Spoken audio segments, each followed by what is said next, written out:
బియ్యంతో ప్రసాదం పెట్టలేకపోతున్నటువంటి ఈ జగన్మోహన్ రెడ్డి గారి ప్రభుత్వాన్ని, ఆయన యొక్క తీరుని ప్రజలందరూ కూడా గమనించాలి, బుద్ధి చెప్పాలని కూడా విజ్ఞప్తి చేస్తూ ఎన్టీఆర్ జిల్లా ఫుడ్ సేఫ్టీ అధికారులు కూడా ఈ సాయి మణికంఠ ఏజెన్సీ మీద నాసిరకం బియ్యం సరఫరా చేస్తున్నందుకు నాసిరకం బియ్యంతో అమ్మవారికి నివేదన సమర్పించడంతో పాటు పులిహార ప్రసాదం, అదేవిధంగా అన్న ప్రసాద వితరణ కూడా వినియోగిస్తున్నందున తక్షణమే మీరు కేసు ఫైల్ చేయాలి.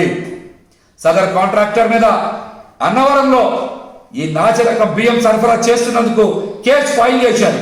ఈ రోజుకి కాకినాడలో ఆ కేసు నడుస్తూ ఉంది. మీరు కూడా ఇక్కడ స్పందించాలి. అమ్మవారికి నాసిరకం బియ్యంతో నివేదన చేస్తున్నందుకు తక్షణమే రాష్ట్ర ప్రభుత్వం భక్తులందరికీ కూడా క్షమాపణ చెప్పాలని కూడా మేమైతే డిమాండ్ చేస్తా ఉన్నాం.